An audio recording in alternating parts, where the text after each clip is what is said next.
صحبت اللہ والوں کی. یہ آیت مبارکہ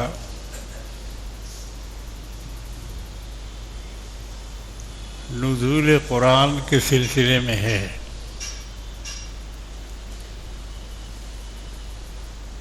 اور اللہ نے اس آیت میں رمضان کا تعارف قرآن سے کروایا ہے، کیونکہ رمضان کے مقدس مہینے میں مختلف آسمانی کتابیں نازل ہوئی ہیں. ابراہیم علیہ السلام پر پہلی رمضان کو کتاب نازل ہوئی جس کا نام قرآن میں نہیں ہے مگر صحف. ان کتابوں کو صحف کہتے ہیں، صحف ابراہیم و موسیٰ.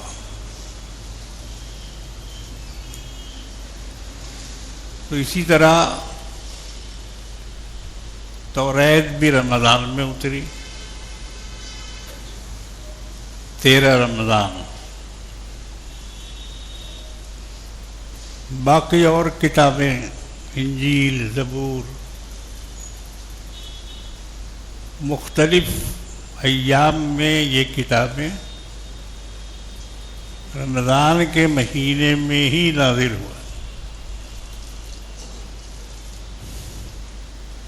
تو اس سے رمضان کی ایک خصوصیت معلوم ہوتی ہے کہ اللہ تبارک و تعالی نے تمام مہینوں کو چھوڑ کر اپنی کتابوں اور اپنے صحف کے نزول کے لیے رمضان المبارک کو منتخب کیا. اس سے رمضان المبارک کی فضیلت سمجھ میں آتی ہے.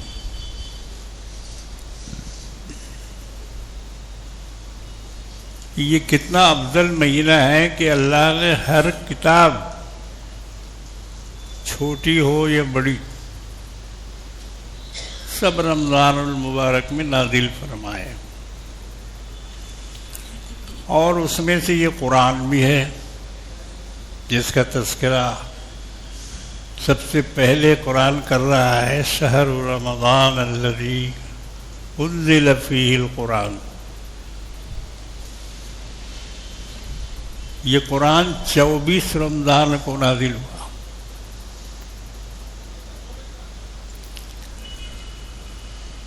ستائیس کی بھی روایت ہے.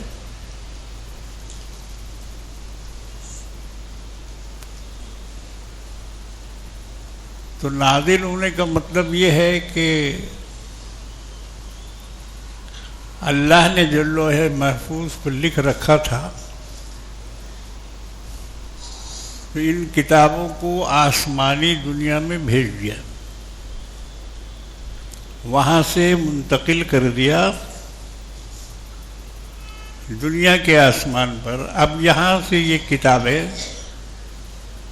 الگ الگ وقت پر الگ الگ لوگوں پر اور الگ الگ حصوں میں نازل ہوتی رہی.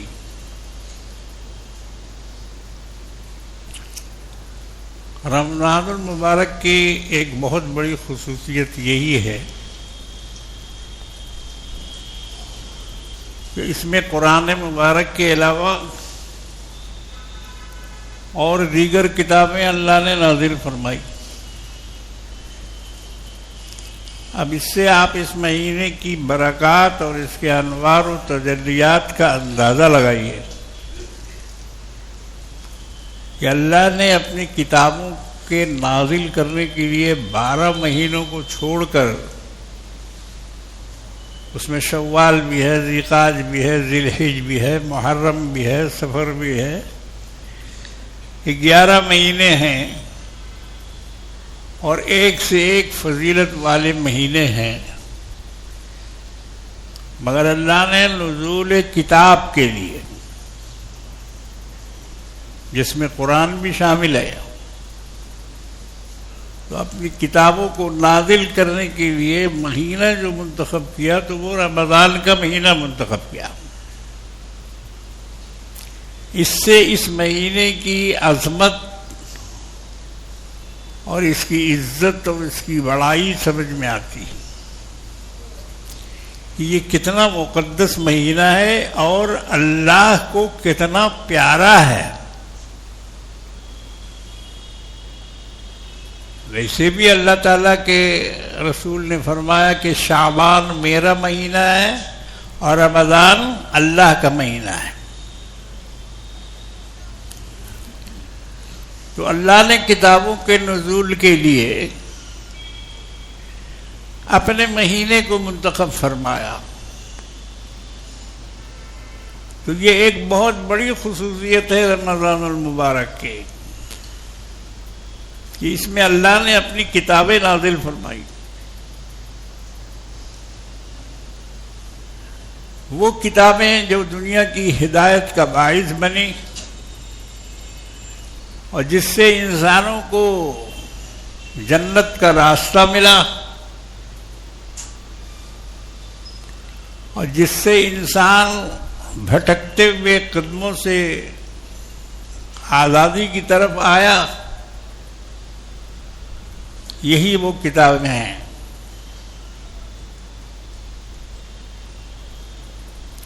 دوسری خصوصیت رمضان المبارک کی یہ ہے، خصوصیات تو بہت ہیں مگر میں مختصراً آپ کے سامنے رکھ رہا ہوں تاکہ آپ اس کو سمجھنے کی کوشش کریں. ایک تو یہی کہ کتابیں سب اسی مہینے میں نازل ہوئی، یہ اس کی عظمت کے لیے کافی ہے.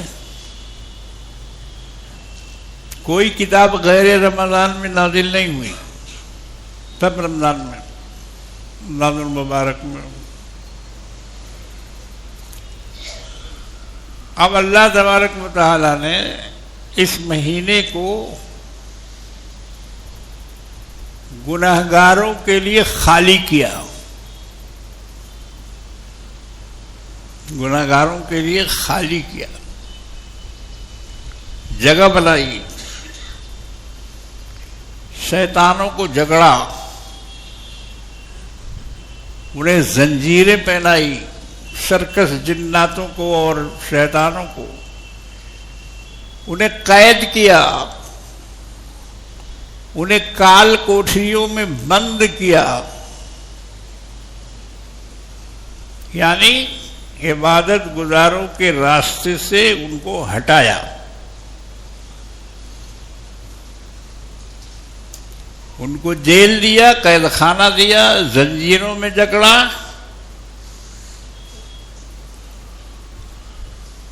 تاکہ مومن بندے کھل کے اپنے مالک کی عبادت کر سکیں، اس میں کوئی خلل واقع نہ ہو، اس میں کوئی ان لوگوں کی طرف سے بادھا نہ آئے. اللہ نے اس کا یہ انتظام کیا. گناہگاروں کے لیے اللہ نے راستہ کھولا اور جو رکاوٹیں راستوں میں تھی ان رکاوٹوں کو دور کیا. اتنا ہی نہیں، جہنم کے 7 دروازوں میں سے ہر دروازے کو بند کیا. یہ حدیث میں آتا ہے، کملی والے آقا جناب محمد رسول اللہ صلی اللہ تعالی علیہ وسلم نے ارشاد فرمایا کہ جہنم کے سارے دروازے رمضان میں بند کر دیے جاتے ہیں. یہ معمولی بات ہے. گناہگاروں کا اعزاز دیکھیے، ان کا اکرام دیکھیے، ان کی توقیر دیکھیے، ان کی عظمت دیکھیے کہ اللہ تعالیٰ ان کے لیے جہنم کے دروازوں کو بند کر دیتے ہیں. وہ دروازے جو کبھی بند نہیں ہوتے ہیں کسی کے لیے. ایک طرف تو یہ اور دوسری طرف جنت کے تمام دروازوں کو کھول دیا جاتا ہے.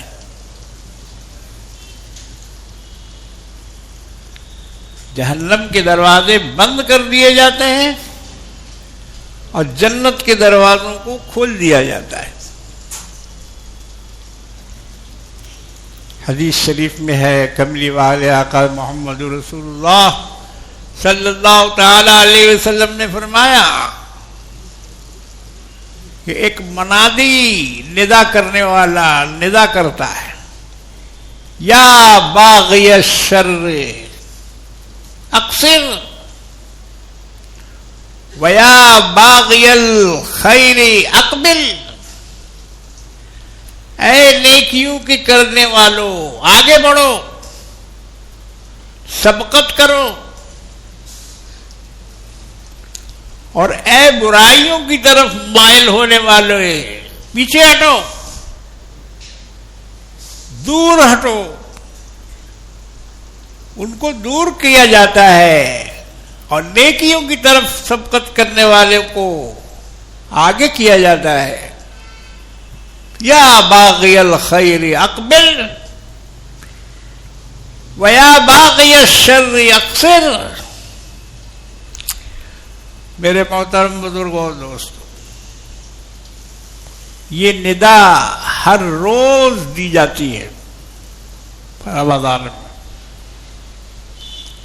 ہر روز پکارنے والا پکارتا ہے کہ اے خیر کی طرف آنے والوں، اے نیکیوں کی طرف آنے والوں آ جاؤ. خدا نے اپنے لیے تمہارے لیے سارا انتظام کر دیا ہے، تمہارے شیطانوں کو بند کر دیا ہے، ان کو قید میں جکڑ دیا ہے، جہنم کے دروازوں کو بند کر دیا ہے، تمہارے لیے جنت کے دروازوں کو کھول دیا ہے.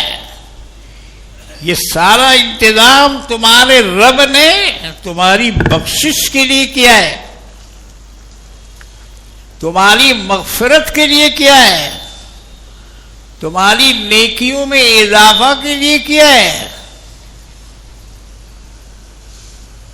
کون بدبخت ہوگا وہ جو اللہ کے اس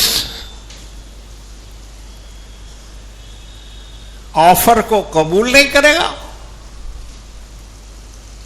کتنا بڑا پروٹوکول ہے جو روزہ دار کے لیے کیا جا رہا ہے، کتنا بڑا پروٹوکول ہے، کیسی تیاری ہے، کیسا انتظام ہے اللہ کا، تاکہ روزہ دار بغیر کسی جھجک کے اور بغیر کسی وسوسے کے روزہ رکھ سکیں، مسجدوں میں آ سکیں، تراویحیں پڑھ سکیں، نمازیں ادا کر سکیں. یہ ایک بہت بڑی خصوصیت رمضان المبارک کی ہے، جس کو لوگ سمجھنے کی کوشش نہیں کرتے، اس کو بہت ہلکے میں لیتے ہیں. آیا رمضان آیا، ٹھیک ہے آ گیا، ٹھیک ہے بھائی روزہ رکھ لیں گے، افطاری کر لیں گے، سحری کر لیں گے.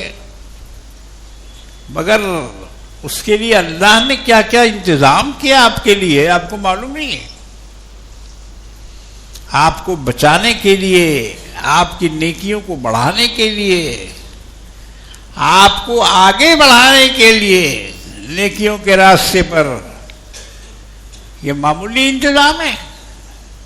جہنم کا سب دروازہ بند کر دیا جائے، کبھی وہ دروازہ بند نہیں ہوتا، اور جن دروازوں کو کھولا جاتا ہے وہ کبھی وہ دروازہ کھلتا نہیں. روزہ داروں کے لیے کھویا جاتا ہے، کھولا جاتا ہے.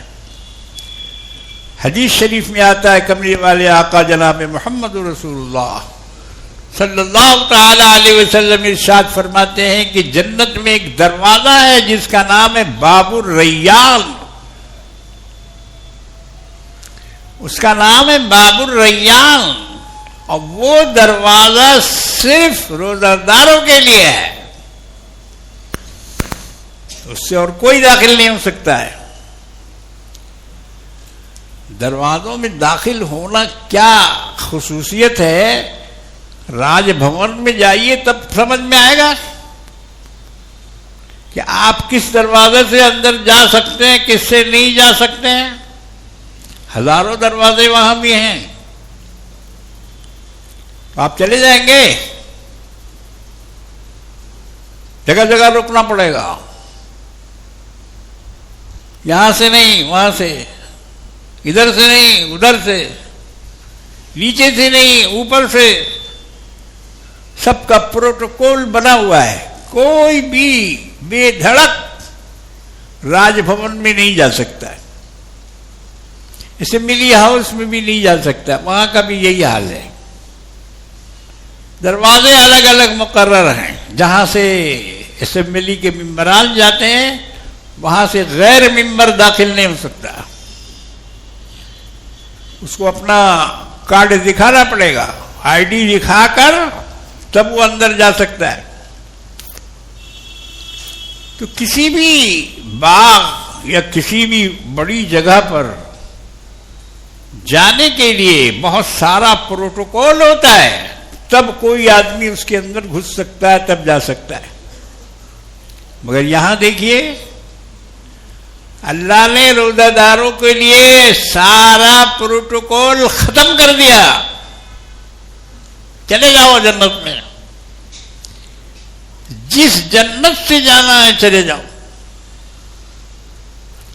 ایک صحابی رضی اللہ تعالی عنہ نے حضور سے سوال کیا کہ یا رسول اللہ، میں نماز بھی پڑھتا ہوں، میں تہجد بھی پڑھتا ہوں، میں نوافل بھی ادا کرتا ہوں، میں رمضان کے روزے بھی رکھتا ہوں، تو یا رسول اللہ میرا حشر کس کے ساتھ ہوگا، کس کے ساتھ ہوگا؟ نمازیوں کے ساتھ، حاجیوں کے ساتھ، یا روزے داروں کے ساتھ؟ میرا حشر کس کے ساتھ ہوگا؟ اللہ کے رسول نے فرمایا من النبیین والصدیقین۔ اللہ اکبر! سن لو روزہ داروں، تھوڑی سی دیر کی محنت کے لیے دل گھبراتا ہے، پیاس لگ جاتی ہے اور پریشانی ہوتی ہے، صبر اور استقامت کے ساتھ اگر اللہ کے لیے روزہ رکھو تو اللہ کے رسول فرماتے ہیں اس صحابی کو کہ تمہارا حشر نبیوں اور صدیقوں کو ساتھ ہوگا۔ یہ کس کو کہا جا رہا ہے؟ روزہ دار کو۔ ایک روزہ دار نے یہ سوال کیا تھا اور حضور نے اس کا یہ جواب دیا کہ تمہارا حشر نبیوں کے ساتھ اور صدیقین کے ساتھ ہوگا۔ کتنا بڑا درجہ روزہ رکھنے والوں کو ملتا ہے، اس سے آپ اندازہ لگائیے۔ یہ معمولی عبادت نہیں ہے،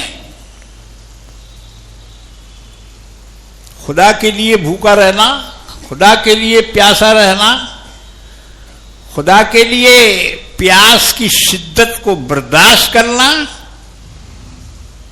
یہاں کیا پیاس ہے؟ کچھ بھی نہیں۔ جاؤ سعودی عرب میں دیکھو، مکے میں دن کا تاپمان 45 ڈگری رہتا ہے، 45 ڈگری، اور روزہ رکھتے ہیں لوگ۔ ہم لوگوں نے روزہ رکھا سینکڑوں مرتبہ الحمدللہ، 45 46 46 ڈگری تک، اور اس روزے میں جو مزہ ہے، اس روزے میں جو لطف ہے، اس روزے میں جو پیار ہے، اور اس روزے میں جو اللہ کی طرف جھکاؤ ہے، وہ اس ٹھنڈے میٹھے روزے میں نہیں میسر آ سکتا، وہ میسر نہیں آ سکتا۔ تو جو اللہ کے بندے ہوتے ہیں، اللہ سے محبت کرنے والے، اس کے حکم کی پابندی کرنے والے، وہ ڈگری نہیں دیکھتے کتنی ڈگری ہے، 46 ہے کہ 47 ہے کہ 48 ہے، وہ یہ سب نہیں دیکھتے۔ کویت میں 48 ڈگری گرمی پڑتی ہے، مکہ سے بھی زیادہ، مگر لوگ روزہ رہتے ہیں۔ ایسا نہیں ہے کہ بہت گرمی ہے اس لیے آج روزہ نہیں رکھیں گے۔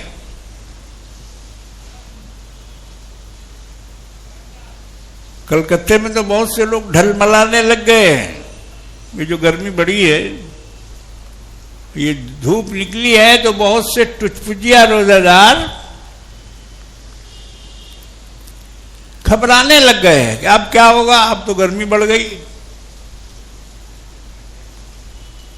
اب تو پیاسا رہنا پڑے گا۔ یہ محبت نہیں ہے، یہ عبادت بھی نہیں ہے۔ عبادت تو وہی ہے جو خدا کہے اور بندہ مانے، اللہ دے اور بندہ لے، وہی ہے عبادت۔ ایسا واقعہ پیش آ چکا ہے سرکار دو عالم صلی اللہ علیہ وسلم کی زندگی میں، غزوہ تبوک کے موقع پر۔ میں اس کو کئی مرتبہ بیان بھی کر چکا ہوں، اور جو لوگ روزہ دار لوگ گرم گرم گرم گرم کی شکایت کرتے ہیں، میں ان کو یہ سنا چکا ہوں بار بار کہ کچھ لوگ ایسے تھے جو انہوں نے کہا کہ بھائی بہت گرمی ہے، بہت گرمی ہے۔ منافقین تھے وہ لوگ، اور وہ لوگ واپس جانا چاہتے تھے، جنگ میں حصہ لینا نہیں چاہتے تھے۔ تو ان لوگوں نے بہانہ لگایا گرمی کا، اور گرمی بڑی شدید تھی اس زمانے میں جب غزوہ تبوک ہوئی، بہت گرمی۔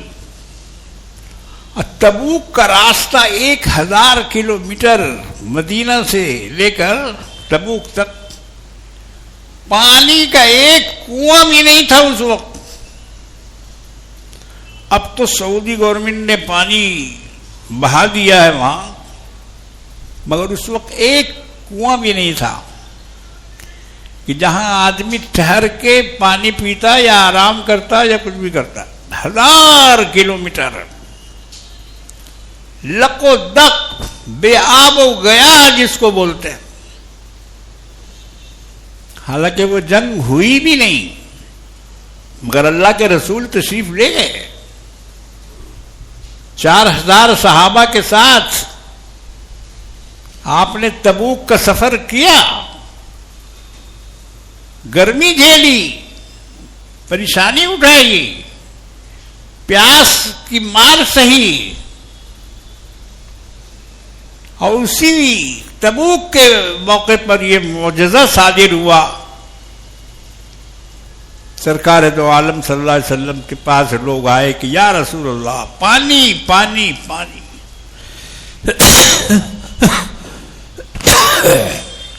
پانی دیجیے،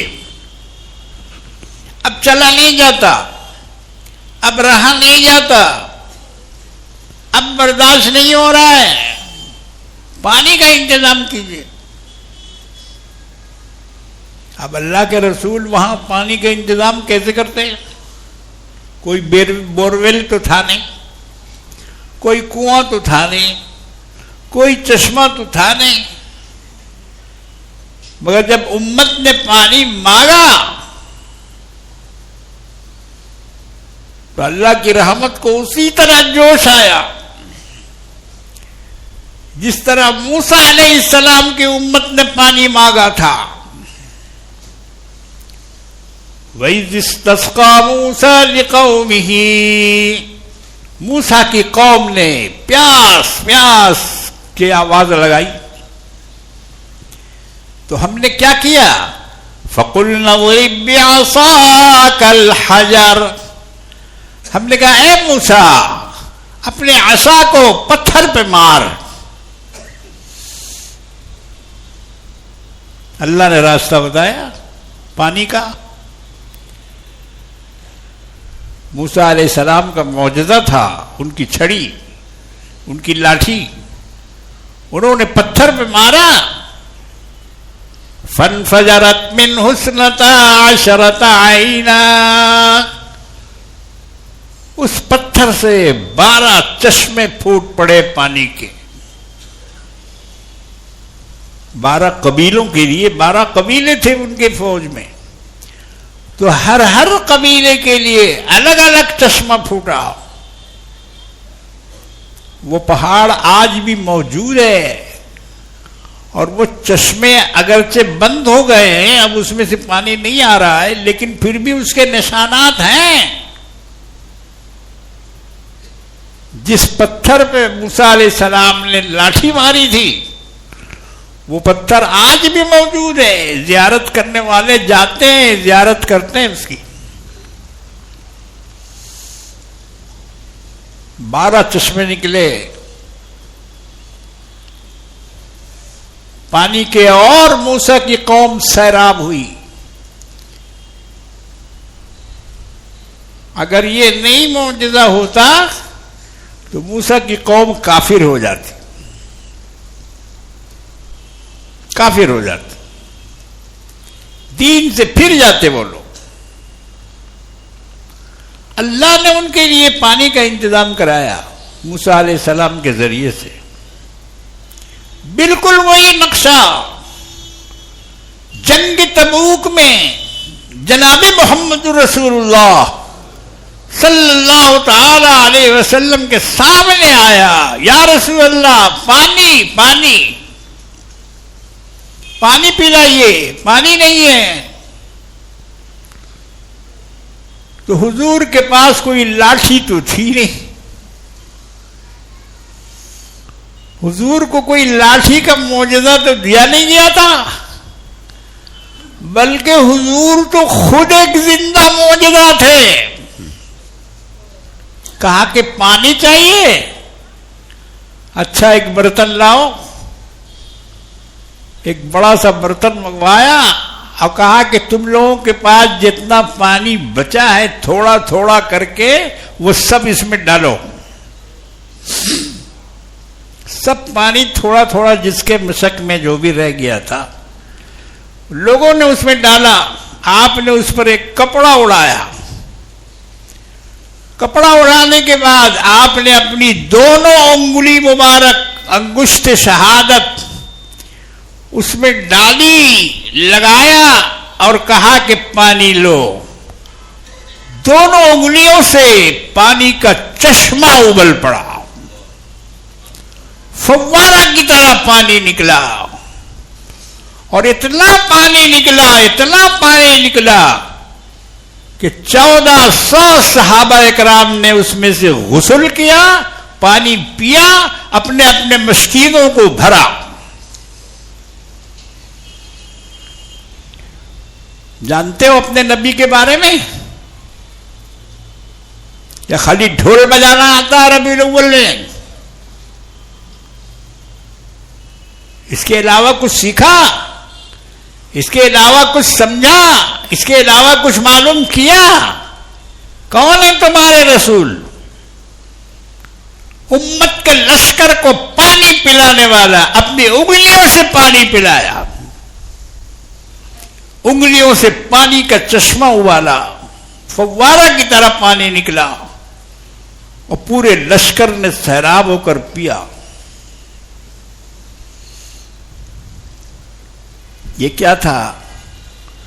یہ معجزہ تھا جناب محمد رسول اللہ صلی اللہ تعالی علیہ وسلم کا. لاٹھی نہیں تھی تو اس سے کیا ہوا؟ اے موسیٰ تمہارے پاس لاٹھی تھی، اس سے مار کے تم نے پتھر سے پانی نکالا، مگر یہاں دیکھو میرے رسول کے پاس نہ لاٹھی ہے نہ ڈنڈا ہے.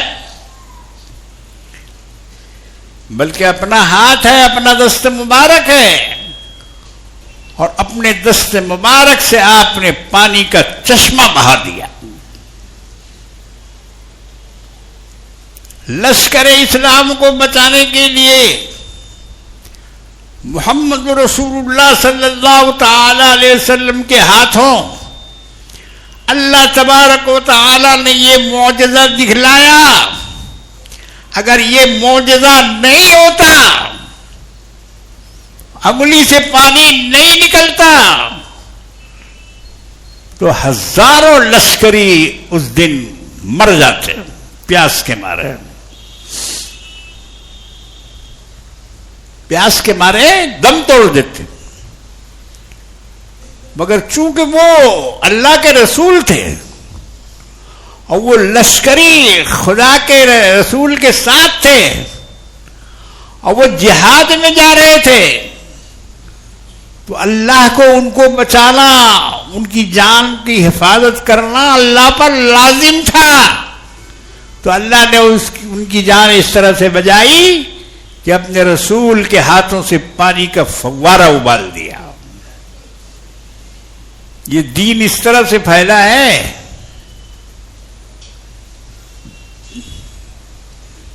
اب اس میں فقہا کا اختلاف ہے، کون پانی افضل ہے، زمزم یا آب کوثر؟ کون پانی افضل ہے؟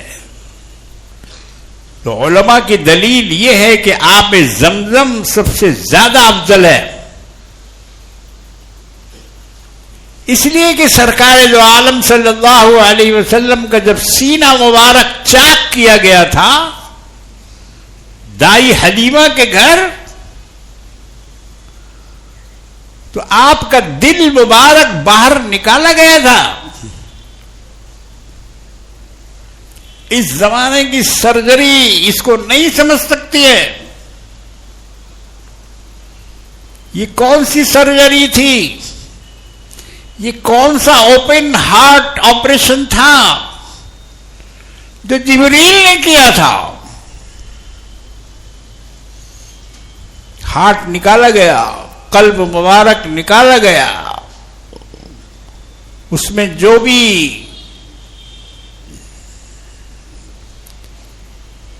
نکالنے کی چیز تھی وہ نکالی گئی، جو ڈالنے کی چیز تھی وہ ڈالی گئی،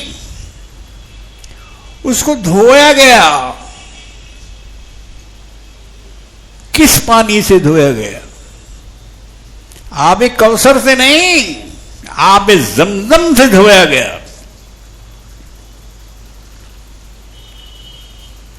زمزم کے پانی کو تم کیا سمجھتے ہو؟ سیلاب کی طرف بہتا ہے مکہ میں، تو اس لیے ناقدری کرتے ہو جا کے؟ نہیں، بہت قدر والا پانی ہے۔ یہ وہ پانی ہے جس سے ہمارے آقا مولا کا دل دھویا گیا۔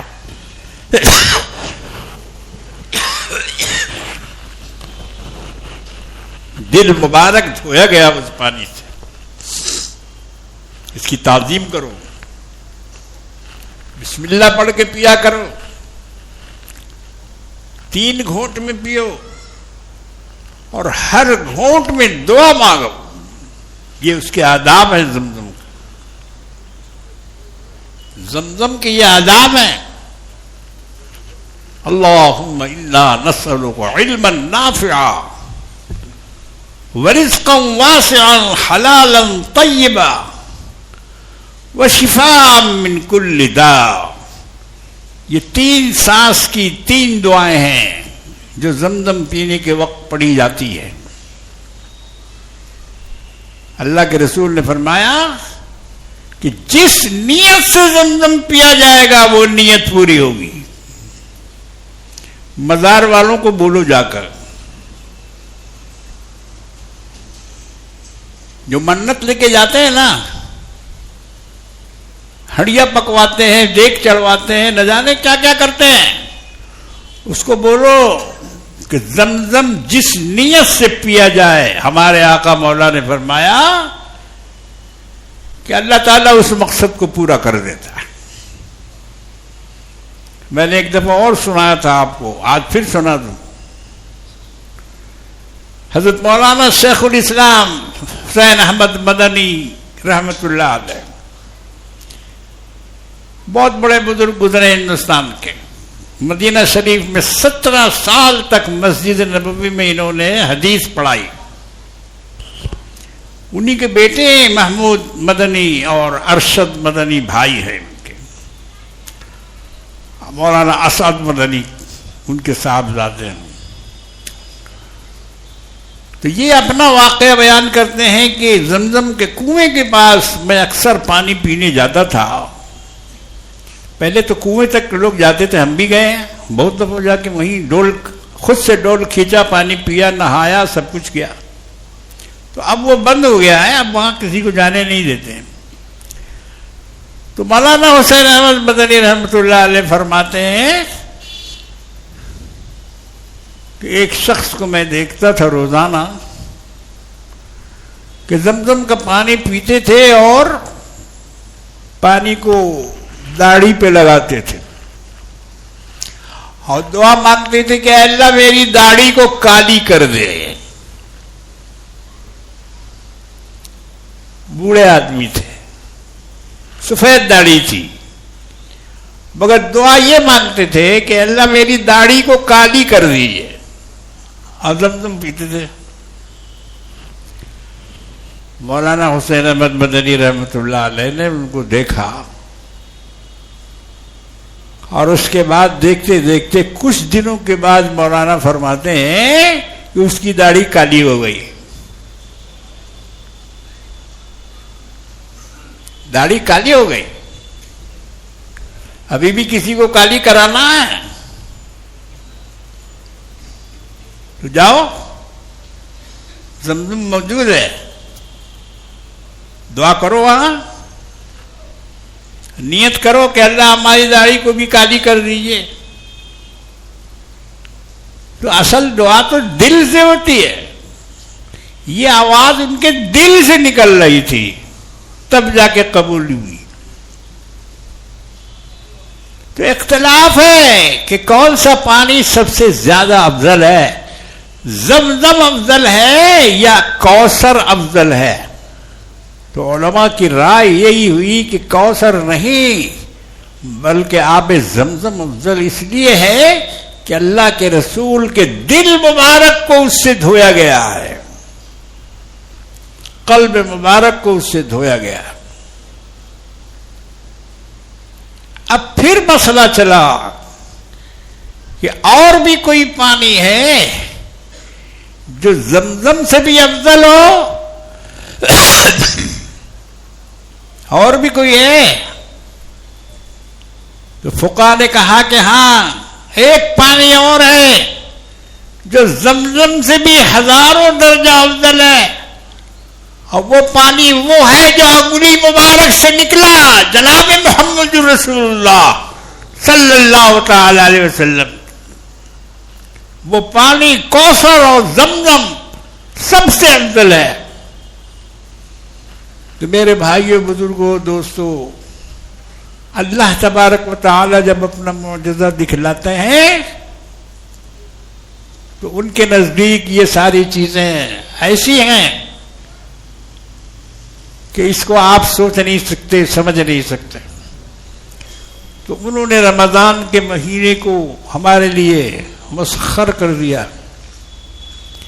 3 خصوصیات اور ہیں مگر اب وقت ختم ہو چکا ہے. اس میں سے ایک خصوصیت بتا دیتا ہوں. ایک تو شیطانوں کا ہٹانا، پہلی خصوصیت کتابوں کا نزول، دوسری خصوصیت گناہگاروں کے لیے اس کا انتظام کرنا، شیاطین کو جکڑنا، جنت کے دروازے کھولنا، جہنم کے دروازوں کو بند کرنا. اور تیسری خصوصیت یہ ہے کہ گناہگاروں کی بخشش کی دعائیں ہوتی ہیں، قبول ہوتی ہیں. خصوصی طور پر افطار کے وقت روزہ دار جو دعا مانگتا ہے روزہ دار کی دعائیں قبول ہوتی ہیں. اس لیے میرے بھائیو، اگر کوئی تمہاری دعا قبول نہیں ہو رہی ہو، افطار کے وقت دعا مانگو.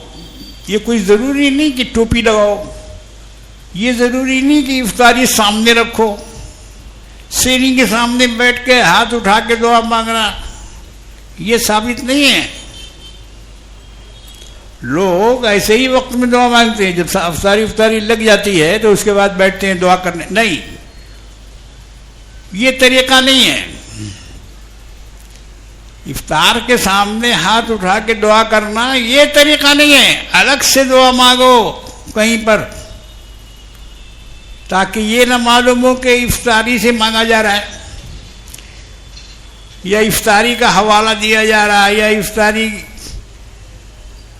کے سامنے یہ دعا کی جا رہی ہے. ایسی دعا نہیں ہے. نبی کریم صلی اللہ تعالی علیہ وسلم سے ہاتھ اٹھا کر افطاری کے وقت دعا کرنا ثابت نہیں ہے. اگر آپ دعا کرنا چاہتے ہیں تو ہاتھ نیچے رکھیے، ہاتھ نیچے رکھیے. ہر جگہ ہاتھ نہیں اٹھایا جاتا ہے بھائی. پخانہ جاتے وقت دعا پڑھتے ہو کہ نہیں پڑھتے ہو؟ ہاتھ اٹھا کے پڑھتے ہو.